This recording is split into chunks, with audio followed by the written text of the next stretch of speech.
जगदम्बिकाय नमः। ओम नमः चंडिकाय। व्यास जी बोले, हे राजन, तब परमार्थवेत्ता नारद जी मेरी बात सुनने के पश्चात मोह का कारण पूछने वाले मुझसे मुस्कुराकर कहने लगे। नारद जी बोले, हे पुराण वेत्ता व्यास जी, आप क्या पूछ रहे हैं? यह पूर्ण रूप से निश्चित है कि इस संसार में रहने वाला प्राणी मोह से परे हो ही नहीं सकता। ब्रह्मा, विष्णु, महेश, सनक तथा कपिल ये सभी माया के वशवर्ती होकर संसार मार्ग में निरंतर भ्रमण करते रहते हैं। जो लोग मुझे ज्ञानी समझते हैं, किंतु मैं भी एक बार सभी लोगों की भांति भ्रमित हो गया था। मैं अपना पूर्व वृत्तांत यथार्थ रूप से बता रहा हूँ, सुनिए। हे व्यास जी, स्त्री प्राप्ति के लिए अपने द्वारा स्वयं उत्पन्न किए गए मोह के कारण मुझे पूर्व काल में महान कष्ट का अनुभव करना पड़ा था। एक बार मैं तथा पर्वत मुनि उत्तम भारतवर्ष को देखने के लिए देवलोक से पृथ्वीलोक पर आए थे। विभिन्न तीर्थों, पवित्र स्थानों तथा मुनियों के पावन आश्रमों को देखते हुए हम दोनों साथ साथ पृथ्वी तल पर विचरण करने लगे। देवलोक से प्रस्थान करते समय हम दोनों ने आपस में निश्चयपूर्वक सोच विचार कर यह प्रतिज्ञा की थी कि जिसके मन में जैसी भी पवित्र अथवा अपवित्र भाव उत्पन्न होगा, वह उससे कभी गोपनीय नहीं रखेगा। भोजन की इच्छा, धन की इच्छा अथवा काम विषयक इच्छा, इनमें से जिस तरह की भी इच्छा जिसके मन में होगी, वह एक दूसरे को बता दी जानी चाहिए।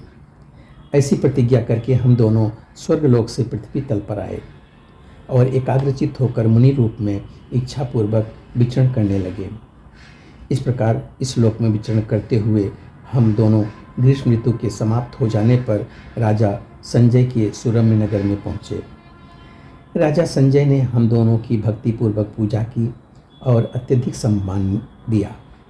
महान आत्मा वाले उन्हीं संजय के भवन में रहकर हम दोनों अपना चातुर्मास व्यतीत करने लगे। वर्षा काल के 4 महीने मार्ग में बहुत कष्टकारक होते हैं, अतएव विज्ञजनों को उस अवधि में एक ही स्थान पर रहना चाहिए, ऐसा सिद्धांत है। द्विज को चाहिए कि वह 8 महीने तक अपने कार्यवश देशांतर में प्रवास करे, किंतु सुख चाहने वाले पुरुष को वर्षा काल में प्रवास के लिए नहीं जाना चाहिए। ऐसा सोचकर हम दोनों राजा संजय के भवन में ठहर गए और उस महात्मा नरेश ने हम लोगों का सम्मानपूर्वक आतिथ्य किया। उन राजा संजय की परम सुंदरी था मनोहर दांतों वाली दमयंती नाम से विख्यात एक कन्या थी। उन्होंने उससे हम लोगों की सेवा के लिए आदेश दे दिया। विवेक का ज्ञान रखने वाली तथा उद्यमी स्वभाव वाली वह विशाल नैना राजकुमारी सभी समय हम लोगों की सेवा किया करती थी। वह हमारे स्नान के लिए जल, पर्याप्त मधुर भोजन, मुख शुद्धि के लिए सुगंधित गंधद्रव्य तथा और जो भी हमारा अभीष्ट था उसे समय से हम लोगों को दिया करती थी। वह कन्या हम दोनों की मनोभिलषित वस्तुएं उपस्थित किया करती थी। वह पंखा, आसन तथा सैया आदि मनोवांछित सामग्रियों को उपलब्ध कराती रहती थी। इस प्रकार उसके द्वारा सेवित होते हुए हम दोनों राजा संजय के भवन में रहने लगे। वेद अध्ययन के स्वभाव वाले हम दोनों मुनि सदा वेद व्रत में संलग्न रहते थे। मैं हाथ में बीड़ा धारण कर उत्तम स्वर की साधना करके कानों के लिए रसायन स्वरूप अत्यंत मधुर गायत्र साम का गान करता रहता था। मनोहर सामगान सुनकर वह विदुषी राजकुमारी मेरे प्रति अनुराग युक्त तथा प्रीतिमय हो गई। मेरे प्रति उस राजकुमारी का अनुराग दिनों दिन बढ़ता ही चला गया और मुझ में प्रेम भाव रखने वाली उस कन्या के प्रति मेरा भी मन अत्यंत आसक्त हो उठा। मुझ पर विशेष अनुराग रखने वाली वह राजकुमारी मेरे द्वारा उस पर्वत मुनि के लिए किए जाने वाले भोजन आदि के प्रबंध में तथा सेवा कार्य में कुछ भेदभाव करने लगी। स्नान के लिए मुझे उष्ण जल तथा पर्वत मुनि के लिए शीतल जल और इसी प्रकार मेरे लिए दही तथा पर्वत मुनि के लिए मट्ठे की व्यवस्था करती थी। वह मेरे लिए अत्यंत प्रेम पूर्वक जैसा धवल आस्तरण बिछौना बिछाती थी, वैसा पर्वत के लिए नहीं। वह सुंदरी मुझे अत्यंत प्रेमपूर्ण भाव से देखती थी, किंतु पर्वत मुनि को नहीं। तब मुनि पर्वत उस प्रकार का प्रेम भेद देखकर मन ही मन विस्मित होकर सोचने लगे कि ऐसा क्यों हो रहा है। एकांत में उन्होंने मुझसे पूछा, हे नारद, मुझे भली भांति बताइए, यह राजकुमारी अत्यंत प्रसन्न होकर आपसे अत्यधिक प्रेम करती है और स्नेह युक्त होकर आपको नानाविध भोज पदार्थ देती है, किंतु वैसा मेरे साथ नहीं करती है। भेदभाव मेरे मन में संदेह उत्पन्न कर रहा है। ऐसा प्रतीत होता है कि राजा संजय की पुत्री आपको निश्चय ही पति बनाना चाहती है। आपकी चेष्टाओं से आपका भी वैसा ही भाव मुझे परिलक्षित हो रहा है, क्योंकि नेत्र तथा मुख के विकारों से प्रेम के कारण का पता चल ही जाता है। हे मुने, सच सच बताइए, मिथ्या वचन मत बोलिए। स्वर्ग से प्रस्थान करते समय हम दोनों ने जो प्रतिज्ञा की थी उसे इस समय याद कीजिए।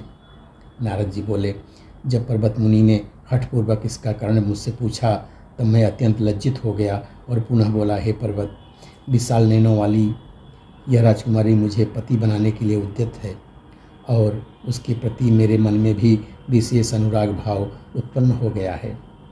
मेरा यह सत्य वचन सुनकर पर्वत मुनि कुपित हो उठे और उन्होंने मुझसे कहा, तुम्हें बार बार धिक्कार है, क्योंकि प्रतिज्ञा करके पहले तुमने मुझे धोखा दिया है।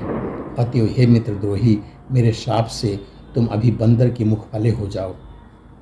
उस कुपित महात्मा पर्वत के ऐसा श्राप देते ही मैं तत्काल भयंकर बंदर की मुखाकृति वाला हो गया। तब मैंने भी अपने उस भग्नी पुत्र भांजे पर्वत को क्षमा नहीं किया। मैंने भी क्रोध करके उसे श्राप दे दिया कि तुम भी अब से स्वर्ग के अधिकारी नहीं रहोगे। हे मंदात्मन पर्वत, क्योंकि मेरे छोटे से अपराध के लिए तुमने मुझे ऐसा श्राप दिया है, अतएव तुम्हारा भी अमृतलोक में निवास होगा। इसके बाद पर्वत मुनि अत्यंत उदास मन से उस नगर से निकल पड़े और मैं भी उसी समय से बंदर के मुख वाला हो गया। वीणा सुनने की उत्कृष्ट अभिलाषा रखने वाली वह परम विलक्षण राजकुमारी मुझे भयंकर बंदर के रूप में देखकर अत्यंत उदास मन वाली हो गई। व्यास जी बोले, हे ब्राह्मण, तब पश्चात क्या हुआ?